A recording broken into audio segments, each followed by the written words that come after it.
அனைவருக்கும் இனிய வணக்கம். நான் உங்கள் மதுரை ராமகிருஷ்ணன். இந்த வாழ்க்கையை நம்பிக்கை கொண்டு வாழ்ந்து விட மாட்டோமா? இந்த வாழ்க்கையில் நாம் ஜெயித்து விடுவோம் என்கிற மிகப்பெரிய ஒரு தன்னம்பிக்கையின் மூலமாக இந்த நாளை கடந்து விட மாட்டோமா? நமது வாழ்க்கையை கனவை அடைந்து விட மாட்டோமா என்று சிந்திக்கக்கூடிய ஒரு தருணமாக இந்த தருணம் இருந்து விடாதா என்கிற ஒரு பெரிய முயற்சி தான் இந்த நிகழ்ச்சியினுடைய மாபெரும் நோக்கமேங்க. நாமுத்துக்குமார் எழுதியிருப்பாரு, ஒரு நாளில் வாழ்க்கை எங்கும் ஓடி போகாது, மறுநாளும் வந்துவிட்டால் துன்பம் தேயும் தொடராதுன்னு எழுதியிருப்பார். எத்தனை கோடி கண்ணீர் இந்த மண் மீது விழுந்திருக்கும், அத்தனை கண்ட பின்பும் பூமி இன்னும் பூ பூக்கும். இன்னைக்கு நம்ம வாழ்க்கை போராட்டமா இருக்கலாங்க, இன்னைக்கு நம்ம வாழ்க்கை சவாலாக இருக்கலாங்க, இன்னைக்கு நம்ம கையில காசு இல்லாமல் இருக்கலாங்க, இன்னைக்கு நம்ம ஏதோ ஒரு துன்பத்தில் இருக்காங்க. ஆனால் நாளை மாறும். இன்னைக்கு நம்ம முயற்சியின் மூலமாக நாளையை நாம் மாற்றிவிட முடியும் என்கிற ஒரு நம்பிக்கையோடு வாழக்கூடிய மனிதர்கள் இருக்காங்கல்ல, இன்றைக்கு அந்த முயற்சியோடு வாழக்கூடிய மனிதர்கள் இருக்காங்கல்ல, என் வாழ்க்கையை நான் மாற்றிடுவேங்கன்ற ஒரு போராட்டத்தோடு வாழக்கூடிய மனிதர்கள் இருக்காங்கல்ல, அவர்களைத்தான் நாம் நம்பிக்கை நட்சத்திரம்னு நினைக்கிறோம் இல்லையா? அவர்கள் தான் நம்பிக்கையினுடைய வேர்களாக இருக்கிறாங்க, அவர்கள் தான் இந்த பூமிக்கான காப்பாளர்களாக இருக்காங்க, அவர்கள் தான் அடுத்த தலைமுறையை வழிநடத்துபவர்களாக இருக்காங்க. சமீபத்தில் படிக்கிறேன் சார், ஒரு அற்புதமான வாசகம். உலகத்தின் தலை சிறந்த சொல், உலகத்தின் தலை சிறந்த சொல் செயல். செயல் வெறும் வார்த்தையில் மட்டும் இருக்கக்கூடாதான், அதை செயல்ல கொண்டு வரணும்னாங்க.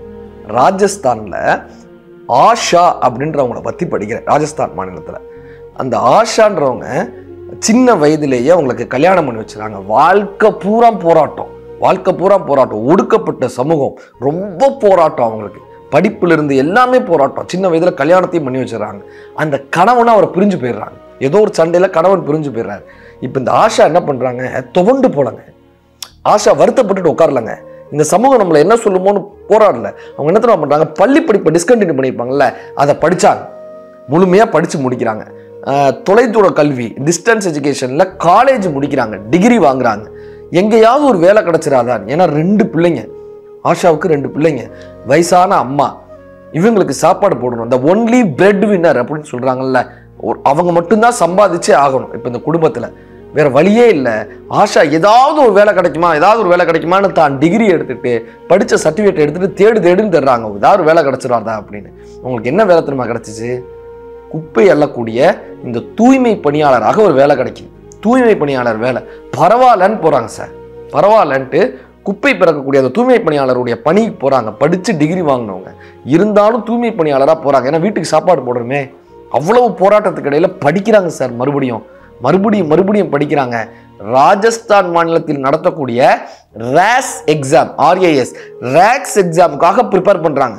அதை படித்து கணவனால் கைவிடப்பட்ட பெண், இந்த சமூகத்தால் ஒடுக்கப்பட்ட பெண், ஒரு தூய்மை பணியாளராக தன் வாழ்க்கையை தொடங்கிய பெண், குப்பை பிறக்குபவளாக தன் வாழ்க்கையை தொடங்கிய பெண், இன்றைக்கு ராஜஸ்தான் மாநிலத்தில் ஒரு மாவட்டத்தினுடைய டெப்டி கலெக்டராக உயர்ந்து நிற்கிறாங்க. குப்பை பிறக்குபவர்களாக தன் வாழ்க்கையை தொடங்கினவங்க இன்றைக்கு ஒரு மாவட்டத்தினுடைய டெப்டி கலெக்டரா, ஒரு IAS அதிகாரியாக ஆஷா, ராஜஸ்தான் மாநிலத்து ஆஷான்றவங்க ஒரு நம்பிக்கையினுடைய நாயகியாக, ஒரு நம்பிக்கையினுடைய நட்சத்திரமாக, தன்னம்பிக்கையினுடைய அடையாளமாக, தன் வாழ்க்கையை எப்படி வடிவமைக்க வேண்டும் என்று கற்றுத்தரக்கூடிய ஒரு பெண்ணாக தன்னுடைய வாழ்க்கையை மாற்றிக் கொண்டிருக்கிறார்கள் என்று சொன்னால், அந்த ஆஷாவால் முடிந்தது என்னப்பான்னா, தன்னம்பிக்கையை தனக்குள் வைத்திருந்தது, தன் வாழ்க்கையை தனக்கு வடிவமைக்க தெரிந்திருந்தது, தன் வாழ்க்கையை அடுத்த நிலைக்கு கொண்டு செல்லக்கூடிய முயற்சியை தினமும் செய்து கொண்டிருந்தது.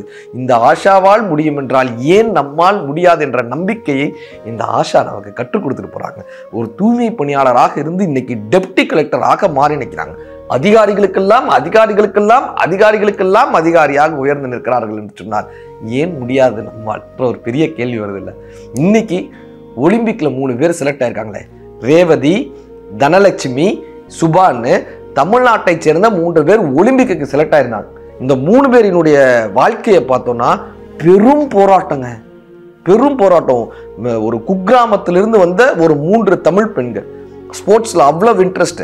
இதுல என்னன்னா, தனலட்சுமின்றவங்களுக்கும் ரேவதிக்கு அப்பா கிடையாது, தனலட்சுமியா அவங்களுக்கு 2 பேருமே கிடையாது.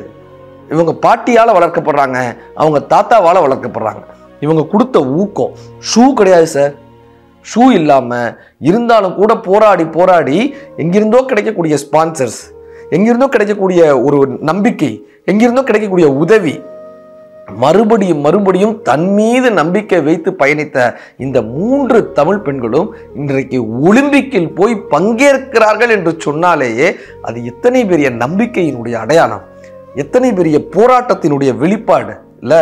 இப்போ நம்ம சொல்றோம்ல சார், ஆமை, முதலை இதெல்லாம் தண்ணியிலையும் இருக்கும் தரையிலையும் இருக்கும்னு சொல்றோமா? தண்ணியிலையும் வாழும் தரையிலையும் வாழும். ஆனால் உண்மை என்ன தெரியுமா? தண்ணியில தான் வாழும், தரையில இருக்கும் அல்லது பிழைக்கும், தரையில போராடும். ஆமை தண்ணீரில் இருக்கும் அளவிற்கு தரையில் வசதியா இருக்குமானா இருக்காது. தண்ணீர்ல ஆமை அத்தனை வேகமாக ஓடும். தண்ணீரில் ஆமை ஓடக்கூடிய வேகத்துக்கு ஒரு மரக்கலத்தால ஒரு கப்பலால போக முடியாதா சார்? அவ்வளவு வேகமா ஆமை தண்ணீரில் நீந்தும். தரையில நடக்க முடியாது சார், ஆமையால தரையில் நடக்க முடியாது. முதலையால தரையில நகரக்கூட முடியாது, அப்படியே இருக்கும் முதலை. ஆனால் தண்ணீரில் முதலை அத்தனை பலமானதாக இருக்கும், தரையில் முதலையினுடைய பலம் இழந்ததாக இருக்கும். அப்படிதான் சார் வாழ்க்கையில, அப்படிதான் வாழ்க்கையில நம்ம நல்ல காலத்திலையும் இருப்போம், கஷ்ட காலங்கள்லையும் இருப்போம்.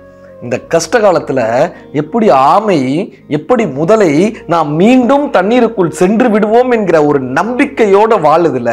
இந்த ஆமை எப்படினாலும் நம்ம திரும்ப தண்ணிக்கு போயிடுவோம்ப்பா, முதல்ல எப்படினாலும் நம்ம தண்ணிக்கு போயிடுவோம்ப்பா, தண்ணிக்கு போயிட்டோம்னா என் பலம் எனக்கு திரும்ப கிடைச்சிடும்பா, தண்ணிக்கு போயிட்டோன்னா என் வாழ்க்கை எனக்கு திரும்ப கிடைச்சுன்ற ஒரு நம்பிக்கையோட உயிரை கையில பிடிச்சிட்டு இந்த ஆமையும் முதலையும் வாழ்கிறத என்னப்பா கற்றுக் கொடுக்குதுன்னா, இன்னைக்கு என் வாழ்க்கை இந்த போராட்டமா இருக்கு, இன்னைக்கு என் வாழ்க்கை கஷ்டமா இருக்கு, கொஞ்சம் நான் போராட்டத்தை சந்திச்சிட்டேன்னா, கொஞ்சம் என் வாழ்க்கையை நான் சந்திச்சிட்டேன்னா என்னுடைய தண்ணீர் தேசம் கிடைச்சிடும், என்னுடைய உலகம் கிடைச்சிடும். நான் அந்த உலகத்துக்கு போயிட்டேன்னா கண்டிப்பான முறையில் என் வாழ்க்கை மாறிவிடும் என்கிற நம்பிக்கையை இந்த ஆமையும் முதலையும் இந்த தரைதளத்தில் இருந்து வாழ்க்கையினுடைய போராட்டத்தை நம்ம கற்றுக் கொடுக்குது. இப்படி இந்த நாள் ஏதோ ஒரு வகையில் சவாலாக இருந்தாலும் கூட நம் வாழ்க்கையை மாற்ற முடியும் என்கிற நம்பிக்கை உங்களுக்கு இருந்தால் இந்த நாள் மட்டுமல்ல, எல்லா நாளும் இனிய நாள் தான்.